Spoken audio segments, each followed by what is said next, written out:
we'll see two QBs drafted number 2 overall. Zach Wilson back in April and Carson Wentz back in 2016. It's the New York Jets and the Indianapolis Colts. And it's coming up on Thursday night. EA Sports coverage of the National Football League is on the air. Tonight, we start Week 9 with a prime-time matchup between the New York Jets and the Indianapolis Colts. The first 2 months of the regular season down. What will the final 2 bring us as we're off in Week 9? And no run back here, so they'll bring it out to the 25. Colts offense ready to go here for the first time, and the former Philadelphia Eagle turned Indianapolis Colt Carson Wentz set to take over here at the controls in his first year in Indianapolis.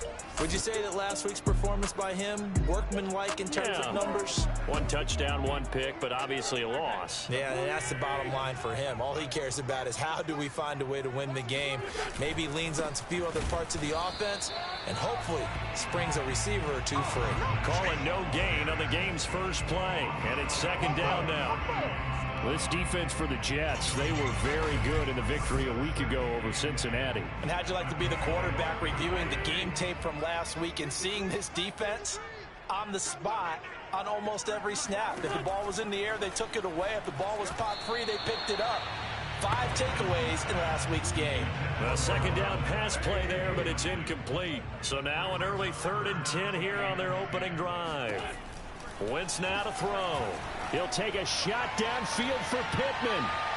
And that will be incomplete. Well, they weren't scared to let it fly, but it falls to the ground and brings up 4th down. Out is Rigoberto Sanchez on 4th down to punt this thing. Only 2 punts for him last week in the loss as he gets this one away.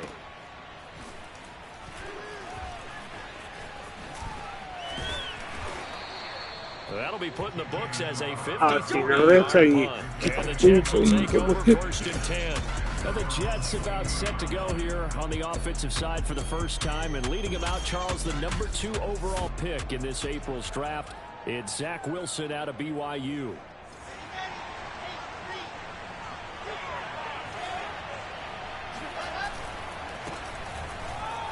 Running right through him. And this will leave him a yard short. Nice pickup of 9 yards on 1st down. These are his numbers from last week's contest. Charles, how do you think he ran the football? I thought he definitely had his moments. I did think that they could have utilized him a little bit better, and I'm definitely going to keep an eye on him to see how they're going to use him this week. And he'll have a Jets 1st down as he's got this up to the 40-yard line. A good strong run there by Michael Carter, reminiscent of his days at North Carolina. A 1,000-yard rusher each of his last 2 years in Chapel Hill, despite being in a timeshare with Javonte Williams, who was a 2nd-round pick of the Denver Broncos. Carter, the 2nd pick of the 4th round, out of UNC. He could be the Jets' leading rusher moving forward. This defense is a difficult one to prepare for, one of the best in the league. They'll come at you from all angles, and they did a nice job there stopping him for a loss. And here's another tackle made at the line, so they're converging well on the football now. Back-to-back stops make it 3rd and 10. So, Charles, offensively, this group really playing at a high level, 7-0.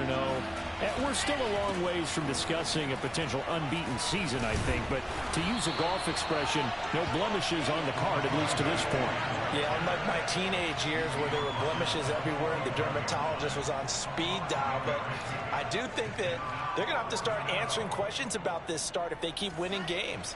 You and I both know, we in the media will start to obsess about it and wonder, can they take it all the way to another?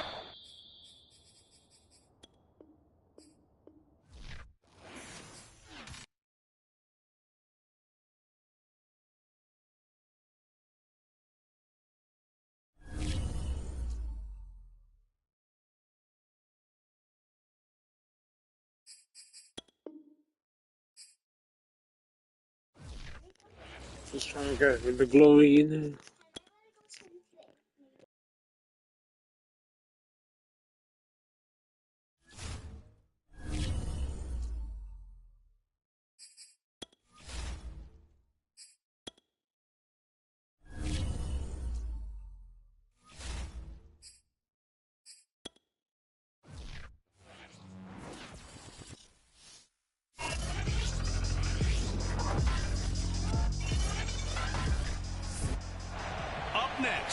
see two QBs drafted number 2 overall.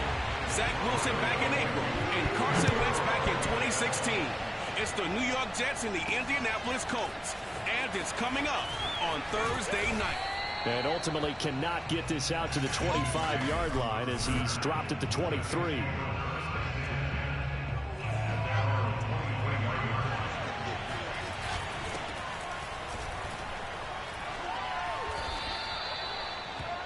The numbers for him from a week ago. And Charles, how do you think he ran the football? I thought he definitely had his moments. I did think that they could have utilized him a little bit better, and I'm definitely going to keep an eye on him to see how they're going to use him this week. And before this second down play, we'll get a whistle, a signal, and a timeout. They'll have 2 remaining as we step aside here in this first quarter. And now here's a carry heading left. Pushes him over. And some space here. And they've got it well across midfield down to the 40 before it's all said and done. It's a big play that time by the Jets. Well, that is a running back who was not about to go down easily. He fought his way through the contact until the seas opened up for him. And with a guy his size, you have to know defensively that arm tackles aren't going to fly with him. You have to be able to wrap up, or else he can just brush tacklers aside like they're not even there. And you can see the distance traveled there after the initial contact on the next-gen stats. So the big play moves him all the way across midfield to the 40 now for 1st and 10. Shedding the tackle, and he's going to get this inside the 30. 49 yards rushing for him now on just his first 3 carries. A nice run by the rookie there. And this, an important game in his career. He gets to show off to the national audience here on Thursday night. And these quick turnaround games, you know, they're tough on everybody, but he feels he's ready to go and really gave a nice shout-out to the Nike folks for getting him ready. Yeah, partner, things have changed after today because these guys nowadays, they've not only got the team staff getting them ready, they have a lot of their own private guys to give them advice on what to eat, how to recover, how to stretch, you name it. And he says he's ready to go. They've taken this opening kickoff and marched it right down the field defensively. Not much resistance. And that's the point, because my admiration is for the guys moving the ball right now. They know what they're doing. And he's going to take it in for a Jets touchdown. Oh, yeah, good job, a great play there. With touchdown number 27, that ties Priest Holmes for the 3rd most in a single year. And the Jets take the ball down the field and score on their opening drive.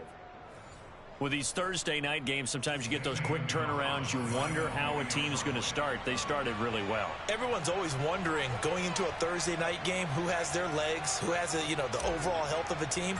But mentally, if you get that early edge, the other team might think to itself, it's been a short week, we're not really ready to go. You might run them into the ground that way. That's why getting that early score means a lot.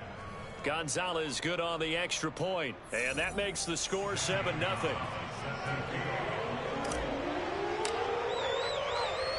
Now after the touchdown, here's Gonzalez on to kick it away. And they'll let that one go as it skips through the back of the end zone for a touchback. The Colts getting ready to take over for the first time. And you get a look at their 6-year quarterback in his first season wearing the horseshoe. It's Carson Wentz. They'll run it here. This is Marlon Mack. And not much to speak of. Call it a 1-yard gain up to the 26. This defense for the Jets, they were very good in the victory a week ago over Cincinnati. And I don't know what the actual percentages are, and I don't know the analytics when you create 5 turnovers or takeaways in a game. But coaches always said, when you create a number that high, your chances of winning probably up over 98%. I haven't seen that number quantified, but I believe them. Now Wentz on 3rd down. That's complete to Marlon Mack. And he is going to have a Colts first down as they're able to get the 3rd down conversion. I know at the end of games, coaches always tell us that no one play won or lost a game. This seems pretty important early, doesn't it? Their ability to pick up that first down on third down, I thought that was key. Well, you're already in the hole after the touchdown on the other side. How will you respond? We talk about that a lot, and they responded pretty well there. You go 3 and out, I think you give up a lot of momentum. You get down 2 scores, could be an entirely different game. So they've got a nice drive going now. They're in good shape. Hit as he throws. He lost the football. It's loose, and it's scooped up by the Jets. You gotta love it, baby. Give me some more. And he takes it to the house. It's a fumble recovery for a Jet touchdown. And Charles, look at the big fella. What a rumble that was. Not only to scoop it, but then take it the rest of the way for the touchdown. And now you know they're going to have to hear about it from now on. The defensive backs, he's going to want to run with them, do their drills, the whole deal. He thinks he's the pace setter now. It doesn't matter what happens in practice this week, he's smiling. Gonzalez to add the PAT.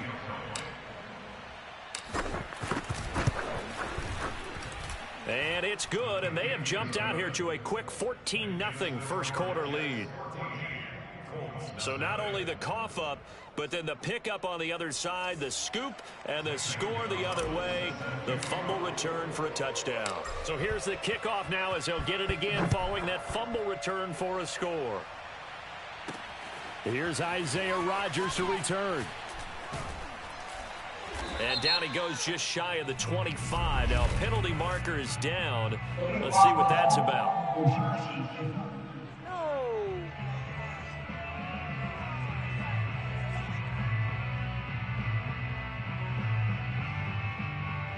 Now, this is going to put him back with a not great field position. So they really got zero benefit at all, right? Sometimes you can absorb a penalty when you get a big return. Then the penalty brings it back, but you still have great field position. As you pointed out, not in this case. Now a throw here to his running back. And he'll get it up here this time to the 21. Without the previous penalty, that would have been a first down. Instead, it's just a gain of 10. On second down, it's Mack, and he's going to get forward for about 5, but that may be coming back. What say you, Mr. Referee? So on the big tight end, holding. Each and every year, we talk about very few tight ends coming into the league that are polished blockers or asked to do it a lot in college. So it's a constant struggle and a constant fight to learn how to do it without holding. Shotgun now for Wentz. This will be taken in by Michael Pittman. Oh, he's hit. He lost the football. Put it on the carpet. And it's scooped up by the Jets. And great field position coming up in the red zone at the 17-yard line. This defense, Charles, very opportunistic here early. A second fumble recovery in this first quarter of play. Yeah, you mentioned the right word, opportunistic and aggressive, because once they got the first fumble recovery, they were eager to get a second one, and sometimes they just come in bunches. On the flip side, they've got to figure out how to hold the ball because the play calls seem to be okay. They're just not. And he's in.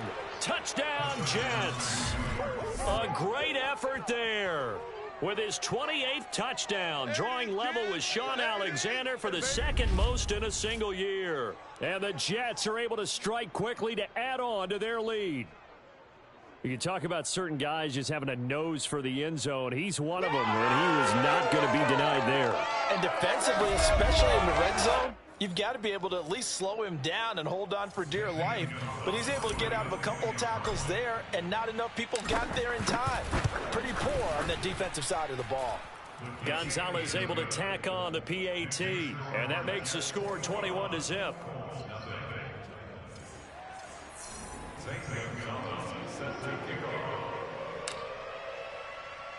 So how about this for a start? 21-0 here in the first as they kick this one away. And here's Rodgers to return. And he'll get it up past the 20 to about the 22.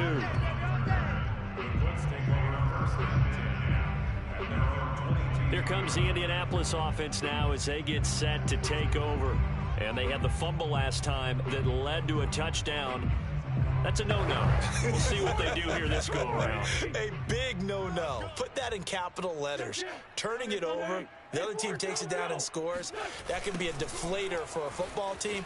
Now it's up to the offense to get back out on the field and pick things up. They're out there. We'll see if they can pick those things back up. And they nearly get this all the way to midfield. Mark him down at the 49.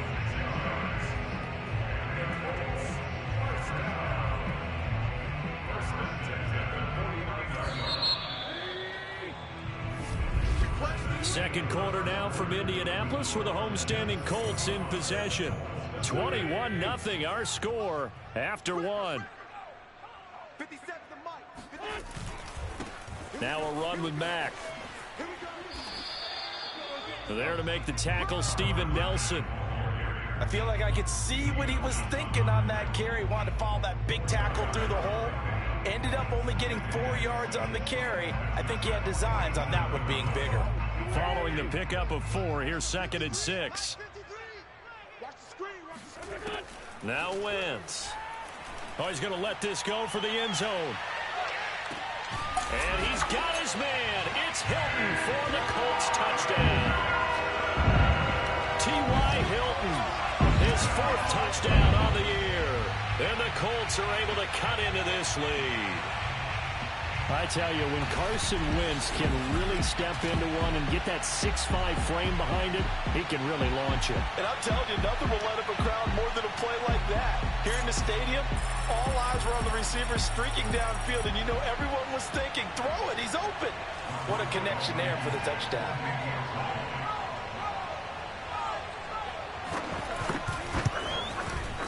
Extra point by Blankenship is up and good. And the lead will be cut down to 14. So after the touchdown, here's Blankenship kicking off. Returnable here for Davis. And he'll get it up across the 20 to the 21-yard line.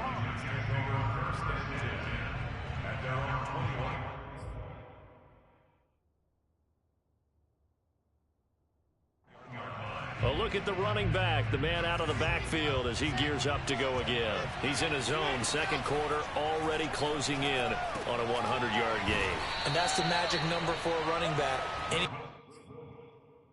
you get to that triple digits, that's all you're looking for. But he's got a chance to really exceed that in this one. Yeah, he does. That's been the gold standard for a long time, hasn't it, that 100-yard mark? It really has, and that never has to shift because it's in a game. It's a 1,000-yard mark. I'm wondering, since we've gone from 12 to 14 to 16 games, maybe we need to up that a little. Back-to-back good plays have him on the move on first down. And a good burst there gets him 7 up to midfield. Well, no matter how they phrase it, staying on schedule, staying ahead of the sticks, whatever you want to call it, 7 yards on first down, that fits the bill. So they'll come up after the gain of 7 on a 2nd and 3. From midfield now, here's Wilson. And this, incomplete. He tried to check it down to his running back and nearly had the ball picked. The heavy set out there, 3 tight ends in the formation for 3rd and 3. And they're going to mark him down short, maybe by about a yard, if that. He needed 3, he got 2. Now that'll set up an interesting situation here on 4th and a yard. Well, to me, that's taking a big gamble defensively because that alignment you see, that's normally something you see down near the goal line. Because now, if they decide to go play action, something should be open there. And now following that last play, I do believe we're going to get a review here. Yes, indeed, the red flag is out. The thing that they'll be looking at is a spot of the football, and this is always such a tough one for officials to get exactly right. Not just because of how fast the game's going, but just trying to get the right sight line to the football. That's not always easy. We'll see what they decide here.